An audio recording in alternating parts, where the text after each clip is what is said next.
What's going on, YouTube?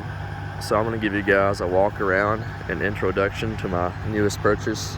I recently sold my 2012 Jeep Grand Cherokee SRT8, and I told myself I was going to buy another Shelby GT500 because my blue one, that's one vehicle I absolutely regret selling. So I found this one in Alpharetta, Georgia.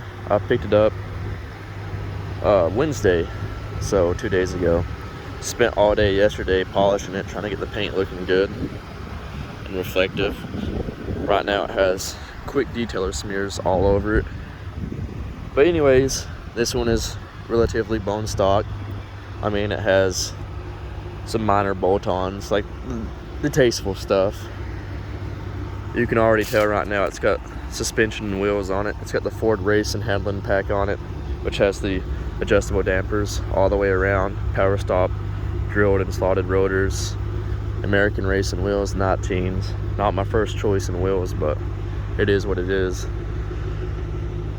Rexam Gen 5 tail lights, Ford Race and axle back, which is just a rebranded Borla tag. Let me get down here and show you guys. You can see it right there. BMR upper and lower control arms, and it has a BMR safety loop.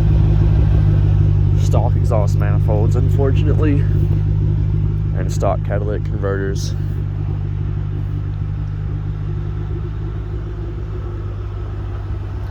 Here's a interior shot. It's got the red interior package, which is pretty nice. I like the contrast. It kind of makes me want to do a red and black theme. Just really subtle red accents, I think, would look good.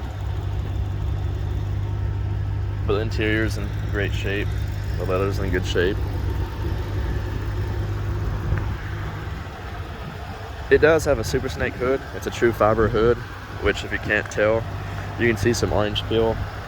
This is a common problem with fiberglass hoods. People get them and don't let them bake out in the sun. And that's how you're supposed to initially prep them. That's like the first step in prepping a fiberglass hood. And most people don't do that. As soon as they get the hood, they have it painted and they don't prep it right.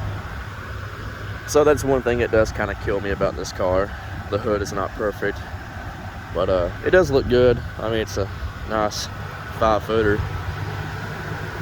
I mean, the paint shines up. It's just the orange peel. It's pretty aggravating.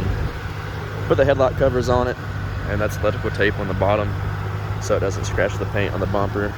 This wind does make it flap around a little bit. Only things I think I'm going to do to it, cosmetic wise, maybe add the side skirts and the rear bumper splitters. This is still a stock blower car, but the blower has been replaced. The previous owner installed a 2.5 stock look VMP pulley on it, and it's got a Ford Race and cold air intake, and it's tuned for 93, of course. So, you know, naturally these cars make around 530, 550 wheel horsepower with that setup. I'm going to find another Trinity, or maybe even a Whipple if I can find a used kit for pretty cheap. And it does have a McLeod RXT twin disc clutch. It's a pretty stout clutch. It's a little bit too much clutch for this car, but hey, it's future proofed. So if I do want to go bigger blower injectors and make more power, long tube headers, all the fun stuff that people do with these cars, I have a good foundation. I mean, the car is pretty solid. It's definitely not my blue car. I originally wanted another Vista blue, but I settled for black, which, I mean, I do like it. You know, black Mustangs just have always caught my attention. This is my third black Mustang. I've had a Coyote and a 3-valve, so now I have a black Shelby. So it's pretty cool to say I've owned 2 GT500s, I guess.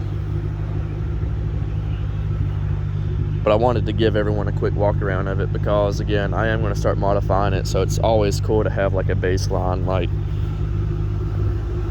the signal lights up front, I've already changed those out. They were the factory bright orange, so those are now gone. And the headlight covers, which those were off my last Shelby. I kept those.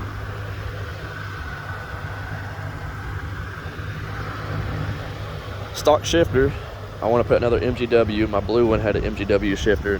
And feeling the difference between this stock assembly and the MGW, it's night and day. Like, I recommend everyone put an MGW in their car. I was actually speaking to somebody that commented on one of my other videos with the blue Shelby, telling me that the MGW shifter is just a bunch of hype. I don't think he's ever got one or driven a car with one, because I can absolutely tell you there's a major difference. Like, the shifter feel and quality, it's night and day. So if anyone tries to talk you out of an MGW shifter for your car, don't listen to them. And if your car doesn't already have one, get one. And if it has something else other than the MGW, change it out. I'm not sponsored, I'm just telling you that the feel is that much better.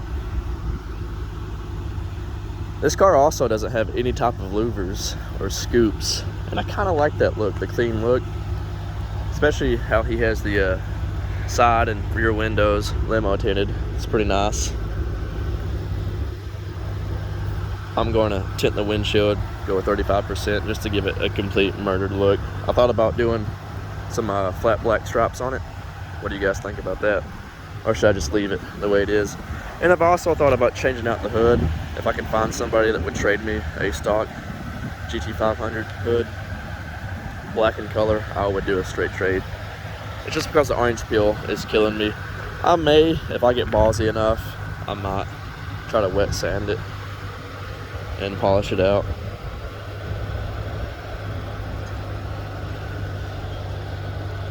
Because it does look good from a distance. So with a red interior, I thought about doing some small red accents, like painting my calipers red. Because you can see that BMR control arm down there, the lower one, and that red just kind of, it pops with the black. I don't know.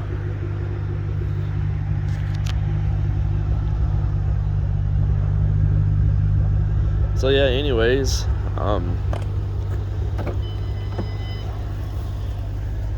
here's the interior.